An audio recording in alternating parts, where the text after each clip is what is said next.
বঙ্গবন্ধু স্যাটেলাইটে আয়ের চেয়ে ব্যয় অনেক বেশি, ফলে লোকসানে পড়েছে স্যাটেলাইটটির পরিচালনাকারী সরকারি প্রতিষ্ঠান বিএসসিএল। ৩,০০০ কোটি টাকা ব্যয়ে নির্মিত বঙ্গবন্ধু স্যাটেলাইটের টাকা উঠাতে সময় লাগবে ৩০ বছর, অথচ কার্যকারিতা মাত্র ৯ বছর। ২০১৮ সালের আগে বিদেশি স্যাটেলাইট ব্যবহার করে দেশের চ্যানেলগুলো বিশ্বব্যাপী সম্প্রচার করতে পারলেও বঙ্গবন্ধু স্যাটেলাইটে একই সেবা পেতে প্রয়োজন আরও ৩টি স্যাটেলাইট।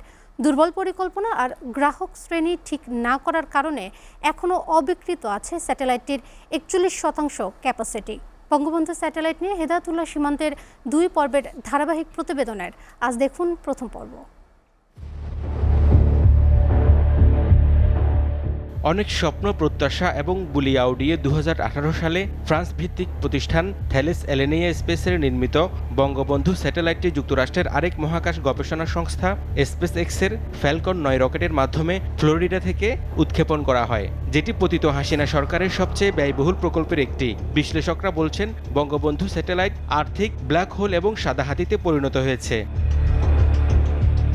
তবে স্বাভাবিকের চেয়ে ১ গুণ বেশি বাজেটে BS-1 ত্রুটিপূর্ণ, দুর্বলতায় অবস্থান এবং দূরত্বের দিক থেকে প্রথমেই হোঁচট খায়।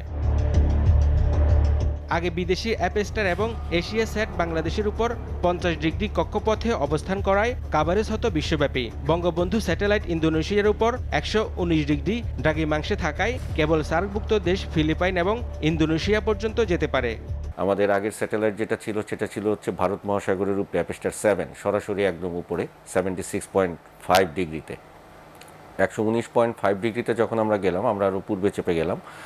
তাতে যেটা হলো যে আমাদের ফুটপ্রিন্ট মিডল ইস্ট বা বাংলা ভাষাভাষী অধ্যুষিত যেসব জনপদ সেসব থেকে সরে এসে আমরা আরও এদিকে চলে গেলাম, চায়না বা ওদিকে চলে গেলাম। তাতে আমাদের ফুটপ্রিন্টটা ওদিকে এখন অনেক কম। মিডল ইস্টটা আমাদের স্যাটেলাইট কাভার করে না, কিছুটা কাভার করে, কিন্তু মানে স্ট্রং কাভারেজ নাই। ৩টা স্যাটেলাইট যদি থাকে, 3টা স্যাটেলাইট দিয়ে পুরা পৃথিবীর যে জিওগ্রাফি আছে সেটা কাভার করা সম্ভব। বঙ্গবন্ধু স্যাটেলাইট কর্তৃপক্ষ দেশীয় গ্রাহকদের কাছ থেকে টাকাও নিচ্ছে বেশি। বিদেশি স্যাটেলাইটের সেবা যখন গ্রহণ করত, তখন স্যাটেলাইটের যে সেবা মূল্য সেটা ছিল অনেক বেশি। পার মেগাহার্টজ সেবা মূল্য পরিশোধ করতে হতো চ্যানেলগুলোকে, সেই সময় $৪,০০০। তার বিপরীতে আমাদেরকে মানে এই বাংলাদেশ স্যাটেলাইট কোম্পানিকে তারা পরিশোধ করেন এই মুহূর্তে, যদি ডলারে কনভার্ট করে বলি, তাহলে $১৬০০ থেকে $১৭০০ পার মেগাহার্টজ তারা পরিশোধ করেন। চুক্তিপত্র দেখলেই পাবেন, সেখানে উল্লেখ আছে ৫৯ মিনিট ৫৯ সেকেন্ড পর্যন্ত সার্ভিস ইন্টারাপশনকে কোনো সার্ভিস ইন্টারাপশন বলা যাবে না। এটা আমার কাছে মনে হয় যে মিডিয়া ইঞ্জিনিয়ারিংয়ের একটা পার্ট। বঙ্গবন্ধু স্যাটেলাইট 1-এর গ্রাহক দেশীয় ৪০টি টিভি চ্যানেল ছাড়াও আছে আরও ২০টি প্রতিষ্ঠান। স্যাটেলাইটের মোট ব্যয় হয়েছে ৩,০০০ কোটি টাকা। কিন্তু প্রতি বছর ব্যয় ছাপিয়ে আয় বেশি দেখানো হয়েছে। আয় হিসেব করা হয়েছে বিনিয়োগের ৩,০০০ কোটি টাকা বাদ দিয়ে, ফলে আছে শুভঙ্করের ফাঁকি। ৬ বছরের ফাঁকির হিসেবে প্রতিষ্ঠানটি আয় করেছে ৬৭০ কোটি টাকা আর ব্যয় হয় ১৭০ কোটি টাকা। কিন্তু প্রশ্ন হচ্ছে, বিনিয়োগের ৩,০০০ কোটি টাকা কোথায়? এটা আমাদের অ্যাসেটেই আছে, কিন্তু ডেপ্রিসিয়েশন চার্জ করে একটা সময় অ্যাসেটের ভ্যালুটা জিরো করতে হয়। হ্যাঁ, তো সেই হিসাবে আপনি বলতে পারেন যে কোম্পানি লসে আছে, এবং এটা আমরা আশা প্রকাশ করি যে এটা ২০৩০-৩১ সাল নাগাদ এটার যে টোটাল ইনভেস্টমেন্ট, হ্যাঁ, আমরা মানে কোম্পানি ব্রেক ইভেনে চলে আসবে, তো তখন কিন্তু আমরা প্রফিটে যেতে পারবো। ১৫ বছর মেয়াদে বঙ্গবন্ধু স্যাটেলাইটের কার্যকারিতা শেষ হবে ২০৩৩ সালে। এই হিসেবে সময় আছে আর মাত্র ৯ বছর। ৩,০০০ কোটি টাকা উঠে আসতে সময় লাগবে ৩০ বছর। ২৩-২৪-এ আমাদের টোটাল রেভিনিউ ইনকাম হয়েছে ১৬৩ কোটি টাকা। তার বিনিময়ে আমাদের খরচ ৪৪.৭২ কোটি টাকা। তবে মোটা দাগে আমাদের রেভিনিউ টার্গেট ছিল ২০৬ কোটি টাকা বা ২০৫ কোটি টাকা।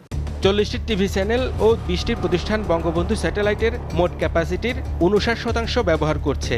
বাকি ৪১% এখনও বিক্রি করতেই পারেনি। এটাও বিপুল ক্ষতি। যদিও কর্তৃপক্ষ বলছে বিদেশি ২৭টি চ্যানেলের কাছে বিক্রি করা হয়েছে। সব মিলিয়ে ৯ বছরের আয়ুষ্কালে ৪,০০০ কোটি টাকা ব্যয়ের বিপরীতে আয় হবে ৯৯০ কোটি টাকা। লোকসান হবে ৩,০০০ কোটি টাকারও বেশি। দেশের প্রথম হাই ডেফিনেশন স্যাটেলাইট চ্যানেল এসএটিভির কর্ণধার সালাউদ্দিন আহমেদ বলেন, হাজার হাজার কোটি টাকা লোপাটের জন্যই বঙ্গবন্ধু স্যাটেলাইট তৈরি করা হয়েছে।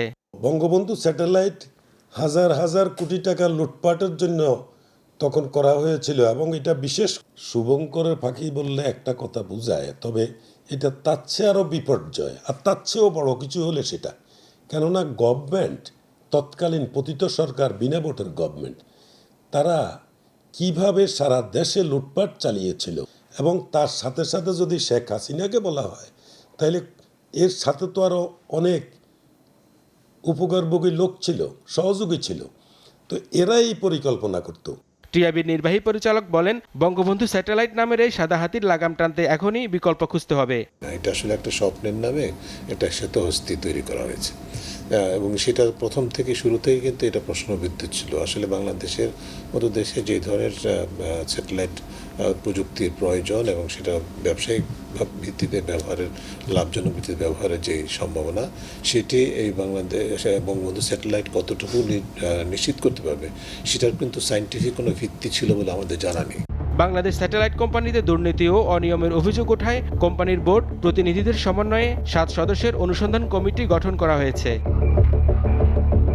হেদায়েতুল্লাহ সীমান্ত, এসএটিভি, ঢাকা।